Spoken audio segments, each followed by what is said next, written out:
any really fear about it. All I knew that as a person, as each individual in this pandemic, we have to do what is right, and not only think about ourselves, we have to think about others.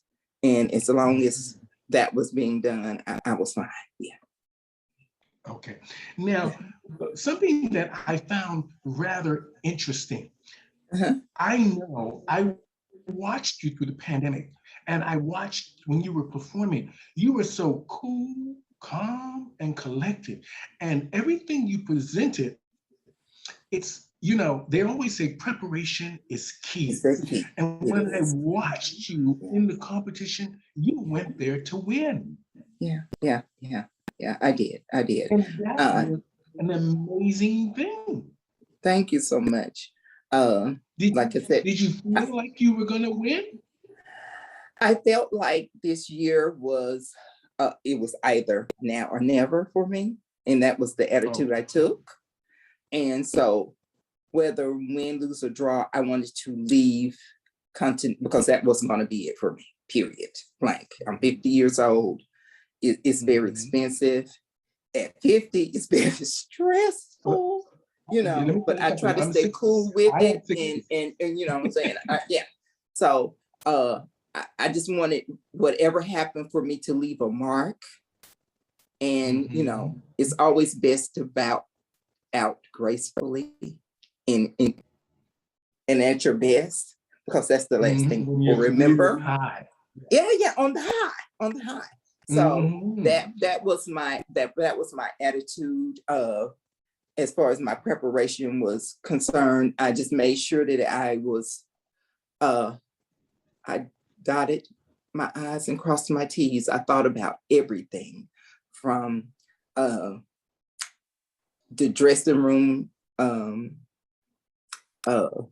situations, and if anybody knows if they competed in Continental, the dressing room is really not that good of a situation. Right. Yeah.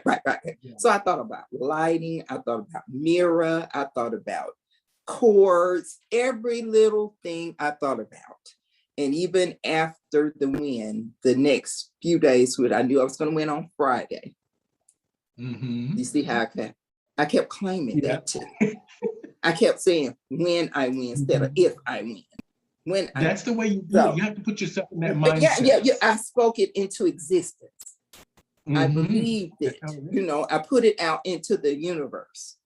And so I even thought about, I have to be prepared to perform these days and do these walks, and people don't want to see the same thing they saw on No, Friday. they So don't. and so people are like, well, what did you do? Well, I had a truck, they brought my things and I flew, so yeah, preparation, like you say, is the key, so that's what I did. Now, now I know this. Nobody ever asked this, but I want to ask this because when you talked about the money earlier, about the prize packages and all of that, Yeah. what is your real relationship with the producers? What is your real relationship with Jim Flint? I know he's put on a great show and all that, but Yeah. sometimes this is just show. And Yeah. and, Yeah. and you know, Continental is business, and you can see Yeah. it's business. Absolutely. My relationship with him, I've known him for years, but um I don't know him on as far as on a personal level. It was just always me, coming to compete, and then I would leave Chicago, and I wouldn't see you to the next year, or if we cross somewhere at a preliminary. So our relationship is young. I'm excited about it. You know, I want to learn him as a person, and hopefully he feels the same about me. So the relationship is very young and it's undeveloped, but I'm very hopeful about it. Yeah. Okay. Now I want to ask you about something else that is very concerning to me Yeah.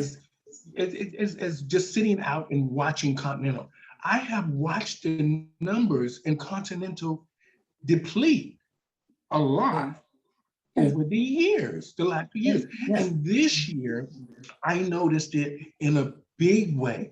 Mm-hmm. What do you think the problem is? I mean, I know the pandemic was part of the Yeah, problem, that's part of, but it but seems, the go numbers ahead, I'm sorry. it is not just diminishing in Continental, it's in pageantry, period. You know, I started in the Mhm. 90s when Black Universe had 30 girls, you know, all these prelims, you know, and it has diminished. I mean, I think every system has suffered because times are different, you know. Stunning Mhm. is not like it used to be. And we have to be honest, we survived off of it. Any girl who was Mhm. successful, there was a pen behind them somewhere, you know. So Mhm. I think that plays a part in it. Uh, People outgrow things, you know, and Mhm. they give up, you know. But I think the biggest part of it is it is really it's just financial in that, you know, it's not as easy to craft and do all those type of things anymore, and drag suffered from it, you know, because there's so many. Mhm. There was a time that like girls like me, we didn't work. We just did pageants or whatever else they did, you know. And but I've Mhm. always been a girl. I've always worked. You know, when I came out of high school, Mhm. you know, and I've never, you know, been without a job, but that was rare for that time, you know. They survived off of drag and shows and stunts and, you know, that type of Mhm. stuff. So I think that has a lot to do with it, along with the pandemic, you know. So. Mhm. Now, another thing that I'm going to ask you honestly about this, because I know that a lot of people are scared to ask this, but I'm not. I'm Mhm. going to be just straight up. I have watched a lot of the shows. You know, Facebook was always removing the girls with the copyright and all this kind of stuff, and we understand all that. But I have seen that there's still that sister solidarity with the old school girls. Mhm. Now, with that being said, RuPaul's Drag Race. Now Mhm. we know, me and you, we both know that's Mhm. not drag, or that's not what we do. Yeah. Yeah. Now, um, I I I'm gonna be honest. I auditioned for the show because they were pushing me. The producers were pushing me at first, and now once we Okay. got the offer from Netflix, they were like, "No, we don't want you to go on there because you know it might just abruptly end. So just leave it alone." So I said, "Okay." Now I knew that I wouldn't get on the show because I very rarely show my performances Mhm. because I'm a business person. Gotcha. So you won't see a lot of my performing all over YouTube and Instagram. You'll see me talking and doing stupid little things or makeup tutorials or these kind of crazy things, but you never really get to see Stephanie.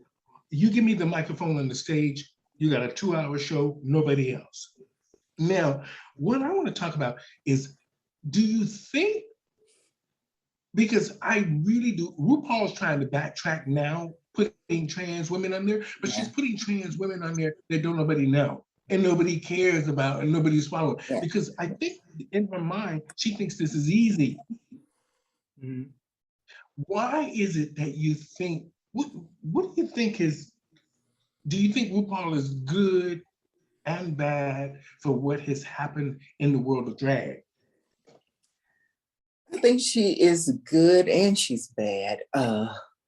You know, the exposure that drag has now is partially because of the show, and I get that part. But like you say, it's really not drag shows. It to me, it's almost like pageantry.